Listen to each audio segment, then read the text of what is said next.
apparemment, il fallait sortir de ces arguments moraux. Il fallait aller sur les sujets de fond. Fallait aller sur attaquer quand on était de la majorité sur les dossiers les plus sérieux. Il y a peu de mémoire en politique, mais j'ai encore le souvenir du président Macron tensant un peu sa première ministre Elisabeth Borne en lui disant il ne faut pas aller sur le terrain moral. Quand elle avait fait il me semble que Emmanuel Macron et son Premier ministre sont prioritairement allés sur ce terrain-là. Il me semble aussi que la manière dont le président accompagne son annonce de dissolution est un remake d'une stratégie qui, en fait, échoue. Première chose. Deuxième chose, il y a un petit hiatus qu'on n'évoque pas ce soir. C'est-à-dire qu'Emmanuel Macron est le seul à être totalement protégé par la Constitution de la Ve République. Or, il y a dans ce vote un vote de rejet de sa politique et aussi quand même de sa personnalité. Il annonce une dissolution, peut-être que ce qui n'était déjà plus Jupiter devient Machiavel, parce que dans les deux cas, il peut être gagnant. Premier cas, ce rassemblement assez gazeux pour le coup, là aussi, de ce qu'il annonce, je ne le comprends pas trop. C'est-à-dire que quid de ce qui relève du champ républicain ou pas, le format de Saint-Denis intégrer Jordan Bardella, ce soir, on a le sentiment qu'il ne l'intègre pas. Première chose, si donc ce rassemblement gagne, tout sauf eux, et dans ce tout, je ne vois plus où sont les frontières, et donc il fait la démonstration qu'il n'y a pas de majorité législative à l'Assemblée nationale au mois de juin-juillet, ou alors, il y a aussi peut-être ce calcul, c'est là où j'évoquais Machiavel, il donne les clés du camion à une majorité RN pour les 3 ans à venir, pour les confronter à l'exercice du pouvoir. Là au moins, vous allez les tester, pour essayer de faire en sorte que Jordan Bardella en sorte essoré. Paul Melun, ce qui est intéressant, c'est que ce soir, les Français ont parlé. Alors certes, ils adhèrent à des idées, à des partis, mais qu'à travers ces élections européennes, on y voit peut-être aussi un référendum pour ou contre Emmanuel Macron. Mais bien sûr, pour ou contre Emmanuel Macron, pour ou contre ce que Emmanuel Macron représente. Et là, il faut aussi, un aggiornamento, une réflexion fondamentale sur ce que vous avez fait depuis 2017 en matière de mondialisation, en matière d'immigration, en matière de droits sociaux, parce que là, a priori, c'est un vote sanction, et la sanction, elle est très dure.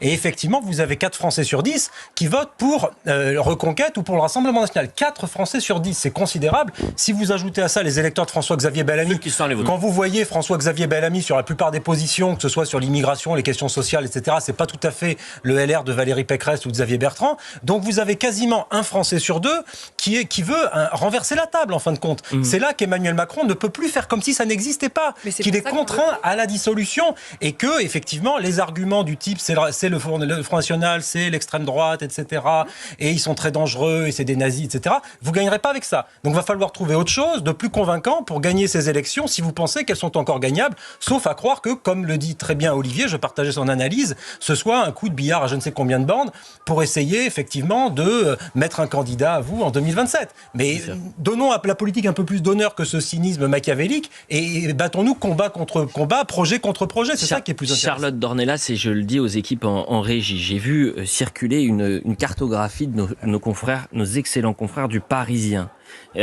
qui est éloquente, voire édifiante. C'est une carte qui présente les communes où le RN est arrivé en tête aux élections européennes. C'est un raz-de-marée. C'est-à-dire que ça couvre toute la France, sauf, si vous voulez, la région parisienne. Et là, effectivement, elle est en blanc.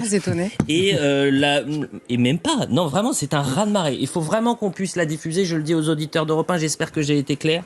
Mais même dans les dom-toms, mais en France métropolitaine, la France est couverte de bleu. C'est aussi simple que ça. Comment vous l'expliquez ? Je l'explique assez simplement, et je pense qu'on en parle depuis tout à l'heure, mais honnêtement, en fait, il y a plusieurs sujets. Il y a une contestation de l'Union européenne, parce que oui, il y a un truc que vraiment... En fait, il y a beaucoup de choses que je ne comprends pas, honnêtement, dans ce que j'entends depuis... D'abord pendant la campagne et ce soir. Je vais expliquer simplement. D'abord, on a 48%, je ne sais pas quels sont les derniers chiffres, mais on a quasiment la moitié de la France qui ne vote pas. Donc, je veux bien que les uns sauvent la démocratie contre les autres. On a la moitié des électeurs en âge de voter qui ne votent plus. Oui, mais on pourrait vous répondre, Charlotte Dornelas, que pour la SFC depuis 1994, que les Français n'étaient pas allés autant dans les urnes non, mais c'est pas pour parce les que européennes. c'était pire avant que ce que je viens de dire n'est pas vrai. Il y a la moitié des électeurs qui ne votent pas. Donc il y a déjà un dégoût ou une distance qui est prise par rapport à la vie politique qui est objectivement inquiétante. Et je veux bien que les uns sauvent la démocratie contre les autres, mais déjà, ça n'a pas de sens par rapport au nombre de gens qui se sentent distants par rapport à ça. Première chose. Deuxièmement, on m'explique, oui, je sais pas, on s'accuse les uns les autres d'avoir nationalisé la campagne. Qu'est-ce que veut dire ce terme ? Pardonnez-moi, mais l'Union européenne, c'est une union de nations jusqu'à maintenant. Alors je sais que certains veulent faire le saut fédéral, il n'existe pas encore. Jusqu'à maintenant, c'est une union de nations.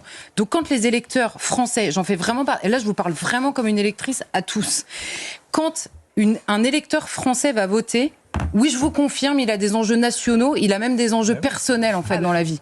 Donc les enjeux, ils sont personnels, nationaux et évidemment européens. Et je pense que la progression de la participation aux élections européennes, elle est due notamment à une chose, c'est que l'Union européenne s'est tellement occupée de nous ces dernières années, elle s'est tellement invitée dans nos vies qu'on finit par dire, ah ouais, on va peut-être s'occuper nous aussi de ce que veut l'Union européenne. J'ai 2 exemples pour ça. C'est la loi immigration de Gérald Darmanin. On a bien compris au moment de la loi immigration de Gérald Darmanin, donc sur ce sujet-là, que l'Union européenne, les traités européens et même les traités internationaux avaient une conséquence directe sur la vie nationale. Deuxième chose, pardon Elliot, je suis un peu longue, mais deuxième chose, c'est la crise des agriculteurs, où on a vu que les agriculteurs eux-mêmes sont allés directement s'adresser à Bruxelles. Donc on a bien compris que l'Union européenne était importante dans la vie des Français. Et c'est d'ailleurs pour ça qu'on a fait campagne avec le slogan Besoin d'Europe. Terminé, Charlotte Dornelas, voilà. Et ensuite vous répondrez. Et promis, après je me tais jusqu'à la fin. Mais alors évitez, puisque vous restez jusqu'à minuit et demi. Et donc à la fin arrive la question où là on se dit, on éclipse en réalité un message très clair par la promesse d'une dissolution. Voilà.